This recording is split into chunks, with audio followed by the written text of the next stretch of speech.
સુરતમાં હાલમાં વર્તાઈ રહેલી કમર્શિયલ ગેસના બાટલાની તીવ્ર અછતની સીધી અસર હવે સામાજિક પ્રસંગો પર જોવા મળી રહી છે। ગોડાદરા વિસ્તારમાં ઉત્તર ભારતીય સમૂહ વિવાહ સમિતિ દ્વારા આયોજિત દ્વિતીય સમૂહ લગ્ન વિવાહ સમારોહમાં ગેસના બાટલા ન મળતા આયોજકોએ પરંપરાગત પદ્ધતિ અપનાવી છે।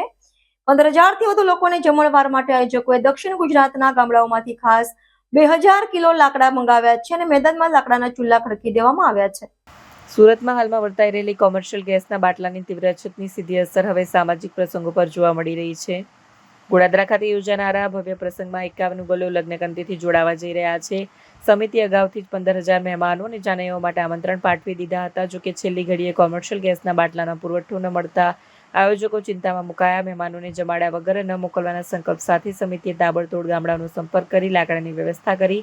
સમૂહ લગ્ન સમિતિના ટ્રસ્ટી અમરસિંહ રાજપૂતે જણાવ્યું કે ગેસના બાટલાની અછત પ્રમાણે મહેમાનોને આમંત્રણ આપી દીધું હતું। જાનૈયાઓને જમાડ્યા વગર ન મોકલાય એટલે તરત જ ગામડાનો સંપર્ક કર્યો ને ગઈકાલે રાત્રે 2,000 કિલો લાકડાનો જથ્થો સુરત આવી પહોંચ્યો। અત્યારે લાકડા પર જ રસોઈ બની રહી છે અને તે ખૂબ જ સ્વાદિષ્ટ બની રહી છે। સ્થાનિક કોર્પોરેટર અમિતસિંહ રાજપૂતે આ અંગે પ્રતિક્રિયા આપતા કહ્યું કે જ્યારે ગેસની સુવિધા નહોતી ત્યારે લોકો લાકડા પર જ રસોઈ બનાવતા હતા। આજે ગેસની અછત અમને ફરીથી જૂના દિવસોની યાદ અપાવી છે। સુરત અને આસપાસના વિસ્તારોમાં છેલ્લા કેટલા દિવસોથી કોમર્શિયલ ગેસનો પુરવઠો ખોરવાયો છે। આવી સ્થિતિમાં હોટલ અને કેટરિંગ ઉદ્યોગ મુશ્કેલીમાં છે, પરંતુ આ સમૂહ લગ્ન સમિતિએ વૈકલ્પિક વ્યવસ્થા કરી અને આયોજકો માટે ઉદાહરણ પૂરું પાડ્યું છે કે સંકટ સમયે હિંમત હારવાને બદલે રસ્તો કાઢવો જોઈએ। મારું નામ અમિત સિંહ રાજપૂત।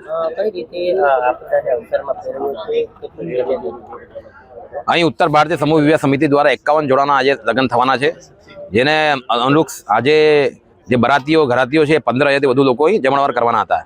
પરંતુ અમે જે કેટરેસે કામ સોંપેલું હતું એ કેટરેસે કાલે બપોરે એવું કીધું કે ખાડી દેશોમાં યુદ્ધ ચાલે છે અને જેના કારણે આ સંભવ નથી, ગેસના બાટલા કોમર્શિયલ મળતા નથી। તો અમે લોકોએ અમારા સાંસદ અહીંયા જલશક્તિ મંત્રી સી આર પાટીલ સાહેબને વાત કરી। એમણે કીધું કે તમે લોકો આપદાના અવસરમાં કેવી રીતે બદલવું છે એ તમે સાહિત્યના જાણો છો। તો અમે લોકોએ આ દિશામાં આગળ વધી, કોઈએ જેસીબી મંગાવ્યું, કોઈએ ઈંટની વ્યવસ્થા કરી, કોઈ ગયા ગામડામાંથી લાકડા લઈને આવ્યા। તમામ સમાજના આગેવાનો જમા થઈને આ કામ કર્યું। અને આપણે પહેલાં બી જૂના જમાનામાં જ્યારે પૂર્વજો હતા ત્યારે બી ગેસનો બાટલો તો હતો જ નહીં, એટલે આ રીતના જ કામ કરીને આગળ વધતા હતા। એટલે અમે એ દિશામાં આગળ વધીને આજે તમામ લોકોને સ્વાદિષ્ટ અને એકદમ સુંદર ભોજન અમે કરાવશું એની બાંહેધરી ખાતરી આપી છે। 15,000થી લોકો અહીં જમણવાર કરશે। આજે કેવું રહ્યું જ્યારે કેટરસે ના પાડી હતી કે જમવાનું મારાથી નહીં થાય? અમે લોકોએ તો પછી આજે તો એવો ઉત્સાહનો માહોલ થઈ ગયો, એ આપદા આવતી અવસર થઈ ગયો। અમે લોકો કોઈ લાકડા દોડે છે, કોઈ ઈંટ લઈને આવે છે, એ તમામ જે હતા લોકોને કામ વધારે મળી ગયું અને કામ કરવામાં ખૂબ મજા આવી। અને આ જે હતું સમૂહ વિવાહ સમિતિ દ્વારા ખૂબ સારું કામ કર્યું અમે લોકોએ અને આ બી ખૂબ સારું કામ થયું। આજે મારું નામ અમરસિંહ રાજપૂત છે, હું ઉત્તર ભારતીય સમૂહ વિવાહ સમિતિનો ટ્રસ્ટી છું। ગેસના બાટલની અસર વચ્ચે એક સમૂહ લગ્નનું આયોજન અમેરિકા અને ઈરાન વચ્ચે યુદ્ધ ચાલે છે એ બધા આખા દેશને ખબર છે। તેવી પરિસ્થિતિઓમાં કોમર્શિયલ બાટલાની અછત છે અને એ સમાચાર અમને 10 દિવસ પહેલા જ્યારે કેટરિંગવાળા આપ્યું કે ભાઈ અમારી પાસે બાટલા નથી, બાટલા લાવશો તો જ તમારું જમવાનું બનશે, અન્યથા તમે પ્રોગ્રામ માટે બીજો વિકલ્પ શોધો।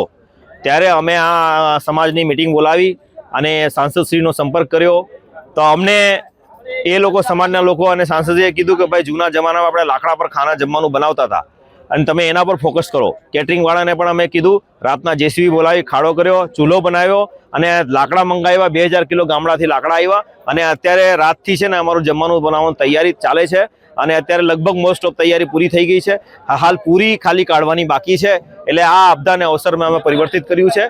કેટરસવાળાએ જ્યારે ના કહી કે ગેસની અસર છે, કેવું ટેન્શન હતું અને કઈ રીતે આખો પ્રસંગ હતો? અમને એવું થતું કે સમાજમાં બદનામી થશે અને કઈ રીતે આપણે પૂરું પાડશું, પણ કોઈ તકલીફ નથી।